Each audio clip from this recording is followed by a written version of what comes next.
Hi everyone. आज का ये जो वीडियो है ये एलटी एग्ज़ाम 2021 में जो पेपर हुआ था उससे रिलेटेड ये आंसर की मैं आपको एक्सप्लेन करूँगी। मैं पूरी की एक्सप्लेन नहीं कर सकती क्योंकि उसमें बहुत ज़्यादा टाइम लगेगा अपलोड होने में, क्योंकि हम मोबाइल के थ्रू करेंगे। तो आज मैं आपको 31 से लेकर 60 क्वेश्चन तक डिस्कस करूँगी जो 2021 में उत्तराखंड एलटी एग्ज़ाम हुआ था। तो बिना देरी के स्टार्ट करते हैं। सबसे पहला क्वेश्चन था आपका 31 31 में who envisaged this line, happiness is an occasional episode in the general drama of pain. तो ये लाइन किसकी कही गई है? ये लाइन एक्चुअली थॉमस हार्डी ने कही है। अपने उसमें इन्होंने कोट किया था, जो इनका नोवेल था, आप वो नोवेल जानते होंगे। वो नोवेल आप लिख लीजिए चाहे, the mayor of castor bridge, the novel of castor bridge, उसमें इन्होंने इस चीज को कहा है। तो the right option is your Hardy.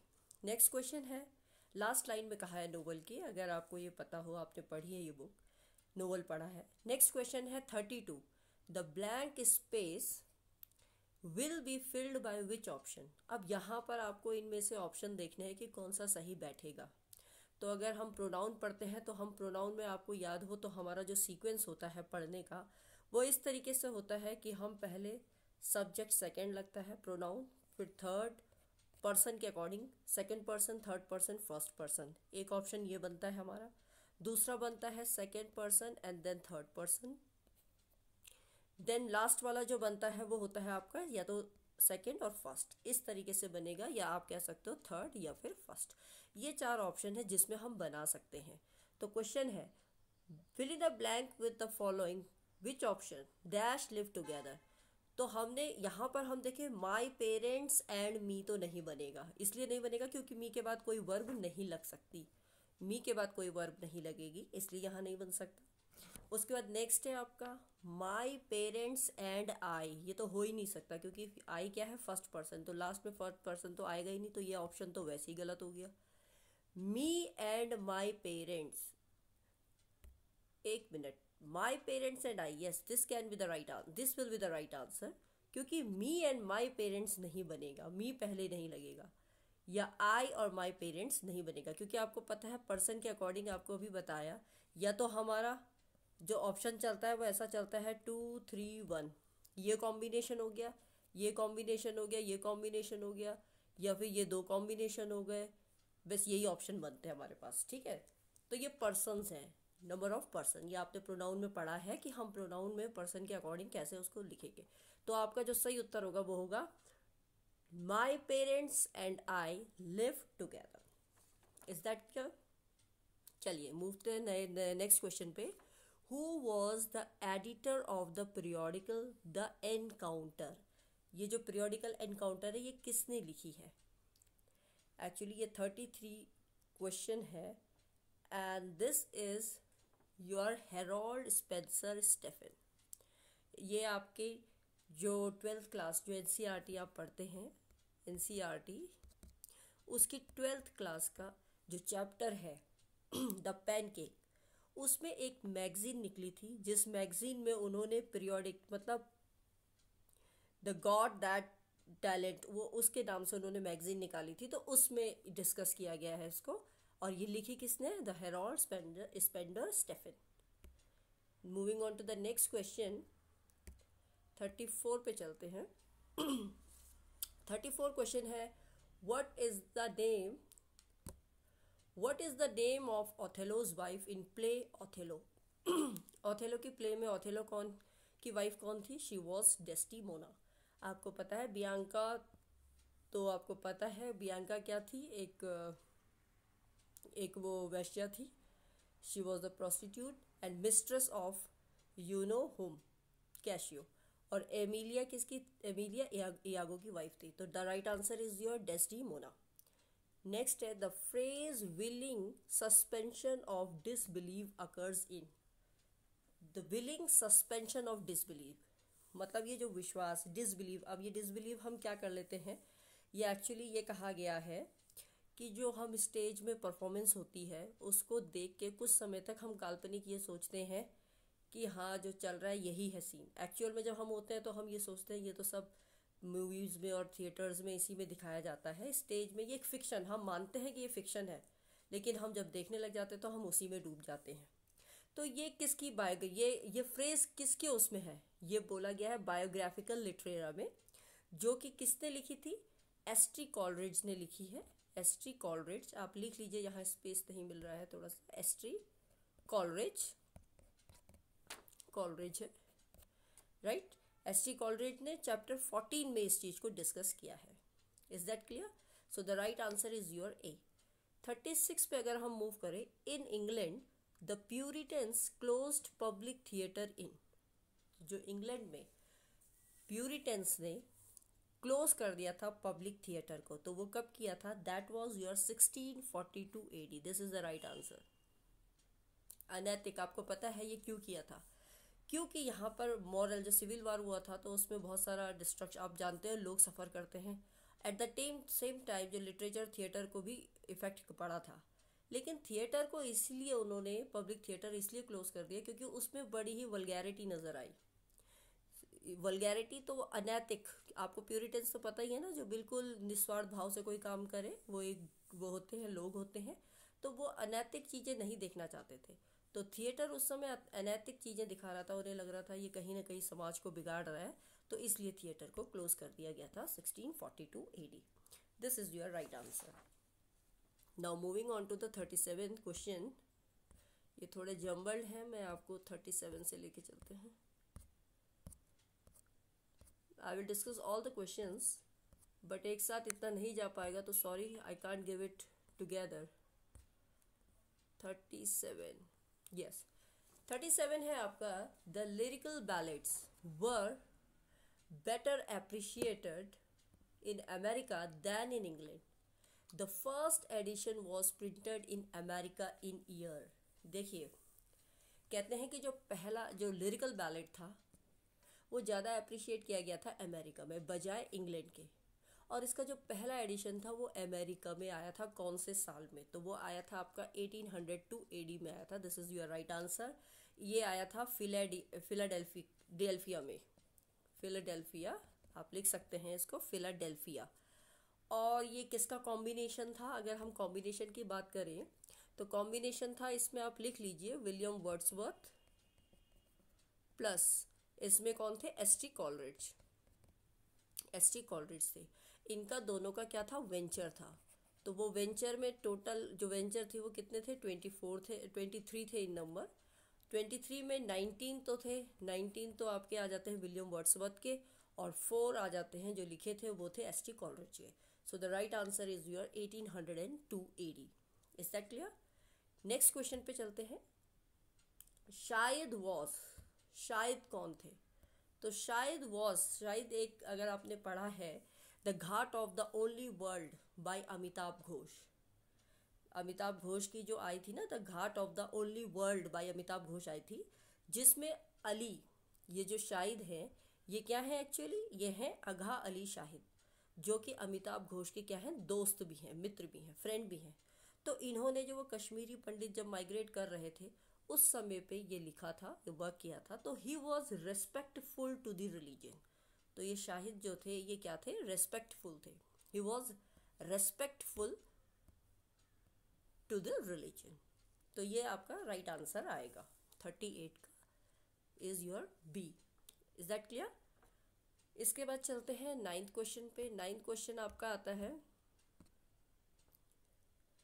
9th है, Paradise, the Paradise Lost is a great epic written by. Paradise Lost बहुत बड़ी एपिक है। ये किसने लिखी है? ये सभी जानते हैं, जॉन मिल्टन ने लिखी है। Is that clear? इसके बाद चलते हैं 40 क्वेश्चन पे। 39 मैंने आपको बता दिया, जॉन मिल्टन है, तो वो रिपीट हो चुका है। 40 है, what does mister Crocker Harris teach to lower 5th class. जो आपको पता होगा, मिस्टर ये क्रॉकर की जो बात चल रही है, हैरिस, ये आपकी क्लास 11th में एनसीईआरटी की अगर हम बात करें तो देखिए एनसीईआरटी से कितने क्वेश्चन आए हैं। 11th क्लास की जो एनसीईआरटी है उससे ये क्वेश्चन लिया गया है, जिसमें है ब्राउनिंग वर्जन, ब्राउनिंग वर्जन से ली गई है, जिसमें एक टीचर रहते हैं, टीचर है मिस्टर क्रॉकर, और जो उनके स्टूडेंट हैं उस स्टूडेंट का नाम क्या रहता है? टैप्लो। टैप्लो, वो टैप्लो उनका स्टूडेंट रहता है, तो वो उनको क्या पढ़ाते हैं? ग्रीक पढ़ाते हैं। What does he teach them? Greek. और वो चाहते हैं बच्चे एकदम मेरी तरह ही समझें और मेरी तरह ही पढ़ें, तो वो उसके बारे में है। नेक्स्ट क्वेश्चन है आपका 41। In the words of dash we have not inherited this earth from our forefathers, we have borrowed it from our children। देखिए ये जो चीज़ है ये है आपकी लेस्टर ब्राउन ने कहा है ये बात को। Lester Brown is your right answer. इसमें इन्होंने क्या कहा है? Ailing planet. एक्चुअली आपने जो टॉपिक दिया ये 11th क्लास की हॉर्नबिल, अगर आपने हॉर्नबिल पढ़ी हो, ये 11th क्लास, अगेन ये एनसीईआरटी से लिया हुआ क्वेश्चन है। इसमें वो बोलते हैं कि हमने जो पृथ्वी को जो एलिंग प्लैनेट, एलिंग का मतलब तो आप जानते हैं दर्द देना, मतलब हवा उनको हमको क्या करना है? प्लैनेट को, अर्थ प्लैनेट को सेव करना है। तो यही बताया गया है कि हमने पृथ्वी पे बहुत ज़्यादा रिसोर्सेज करके पैदा करके हमने इसको बहुत ज़्यादा क्या कर दिया है? ख़त्म कर दिया। तो हमने नेचुरल रिसोर्सेज ख़त्म कर लिए, तो हमें अपने आने वाले बच्चों को भी ये देनी है। समझ में आ गया? जो हमने अपने फादर से ली थी, तो वही इस चीज़ को डिस्कस कर रहे हैं। तो it is Lester Brown. Next चाहिए 42 क्वेश्चन पे चलते हैं। Which tragedy has not been written by Shakespeare. तो मैंने आपको एक तरीका बताया है, HOLM। ये हेलमेट हो गया, ये ऑथेल हो गया, ये किंग लियर हो गई, ये मैकबेथ हो गई। तो ये 4 तो ट्रेजेडीज़ हैं जो शेक्सपियर ने लिखी हैं। तो यस, यहाँ पर आपको स्पेनिश द ट्रेजेडी दिख रही है, नहीं है, तो this is the right answer. ये एक ट्रेजेडी शेक्सपियर की नहीं है। क्लियर? नेक्स्ट चलते हैं 43 क्वेश्चन पे चलते हैं। द आर्टिकल, आपको आर्टिकल डालना, इन the blank space will be mount Everest is dash the earth highest mountain on. अब आपको पता है ये सुपरलेटिव डिग्री की बात चल रही है, highest.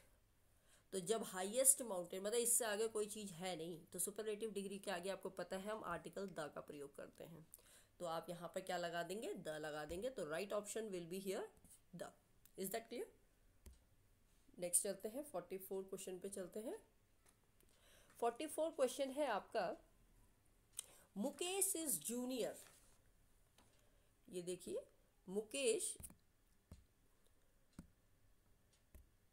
Mukesh is junior dash to his friend brother. तो मुकेश इज जूनियर, आप याद रखिए जब भी IOR वर्ड अगर आ रहा होगा एंड में, तो उसके साथ हम प्रेपोजिशन टू का प्रयोग करते हैं, तो आपका टू आ जाएगा कंपेयर, जब हम कंपेयर कर रहे हैं। Is that clear? तो Mukesh is junior to all his brother, this is the right answer. Next है Tennyson's Ulysses was written soon after the death of. कह रहे हैं कि जो ये टेनिसन्स की जो यूलिसस आई थी, ये तुरंत किसकी मृत्यु के बाद आई? तो आपको ये बता दें यहाँ पर, अच्छा एक मिनट, यहाँ 43 क्वेश्चन स्किप हो गया है, 44 पे हम आ गए हैं। सॉरी 45 क्वेश्चन यहाँ पर स्किप हुआ है, वो मैं आपको कल जो नेक्स्ट वीडियो डालूंगी उसमें अपलोड कर दूंगी, उसमें बता दूंगी। Is that clear? तो अभी 46 क्वेश्चन पे हम चल रहे हैं। तो ये टेनिसन्स का यूलिसस ये किससे लिखा गया है? किसकी डेथ के बाद तुरंत लिखा गया? तो ये एक्चुअली ऑथर अर्थर हेलेम, इनकी मृत्यु के तुरंत बाद लिखा गया। क्यों लिखा गया? क्योंकि टेनिसन और हेलेम, ये जो अर्थर हेलेम है, ये बहुत अच्छे दोस्त थे। तो जब अर्थर हेलेम की मृत्यु हो जाती है, उसके तुरंत बाद उनकी याद में टेनिसन यूलिसस लिखते हैं। Is that clear? After the death of Arthur Hallam. Next है 47 में चलिए, Bloomsbury group is associated with. ये एक्चुअली ब्लूम्सबरी होना चाहिए, एस भी लगेगा यहाँ पर, ब्लूम्सबरी, ठीक है। ब्लूम्सबरी ग्रुप, एक्चुअली ये ब्लूम्सबरी ग्रुप था क्या? ये ब्लूम्सबरी ग्रुप एक, जैसे कैम्ब्रिज यूनिवर्सिटी में जो विट्स थे उन्हीं की तरह ये एक विट्स थे। 3-4 राइटर्स यहाँ आए ब्लूमबरी पे, जो कि लंदन के नज़दीकी था, कैम्ब्रिज ब्रिज के पास ही।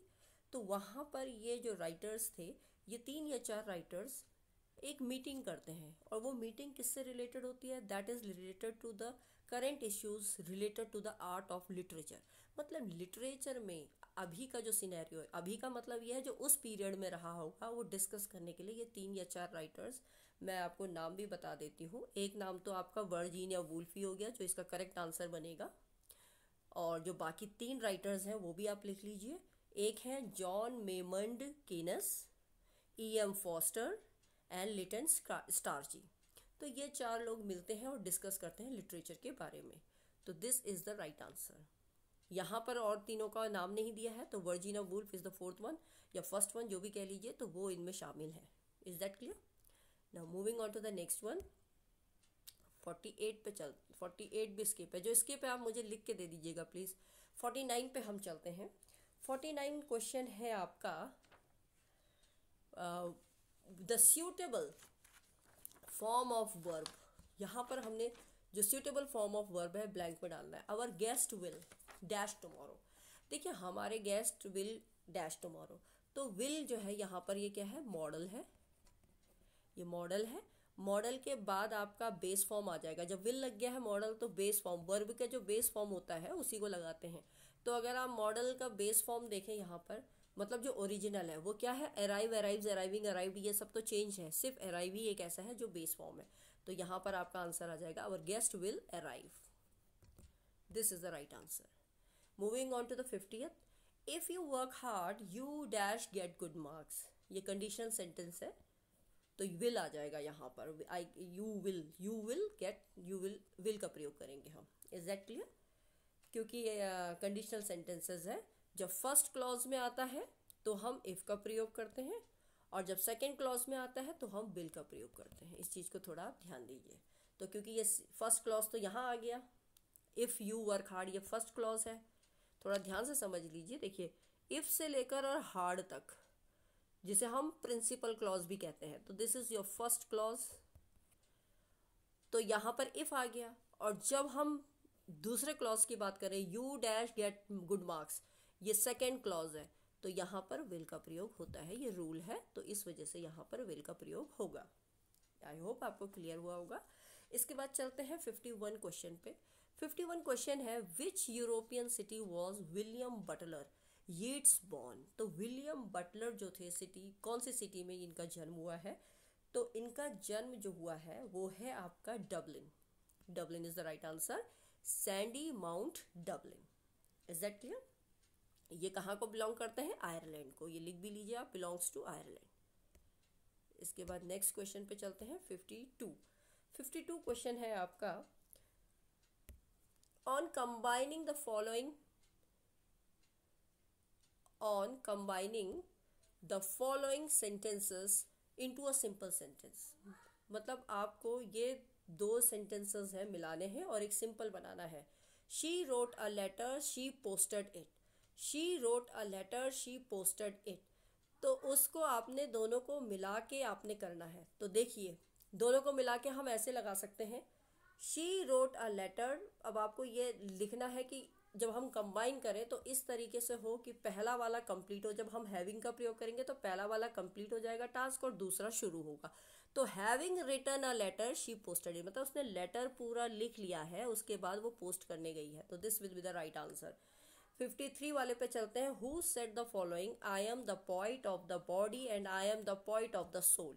ये किसने कहा है, मैं पोइट हूँ, बॉडी से भी मैं पोइट हूँ और मैं आत्मा से भी पोइट हूँ। तो ये कथन किसका है, ये विटमैन का है। ये लिख लीजिए, Walt Whitman is the right answer. Next चलते हैं 54 क्वेश्चन पे। Which of the following essay is written by Francis Bacon ने कौन सा इसमें से ऐसे लिखा है, तो वो ऑफ स्टडीज है जो ऐसे फ्रांसिस बेकन जी ने लिखा है। ये जो पुअर है, ये पुअर मैं आपको बता दूं तो चार्ल्स लैम्ब ने लिखी है। On the ignorance of the learned, ये विलियम हेजलेट ने लिखी है। और आपकी sirs Roger at the home, ये भी लिख लीजिए, ये जोसेफ एडिसन ने लिखी है। आई होप इतना ही कर पाएंगे। इससे आगे क्वेश्चन मैं आपको कल कराऊंगी द रेस्ट, एंड अपलोड होने में थोड़ा सा इसमें टाइम लगता है, तो एक साथ ये जल्दी से इतनी सारी क्वेश्चंस की सीरीज़ मोबाइल के थ्रू नहीं हो पाएगी। तो द रेस्ट वाला मैं आपको नेक्स्ट वीडियो में रिमेनिंग क्वेश्चंस दूंगी। आपको कैसा लगा वीडियो, आप प्लीज़ लाइक कीजिए, शेयर कीजिए, सब्सक्राइब कीजिए, and thanks for watching the video. Till then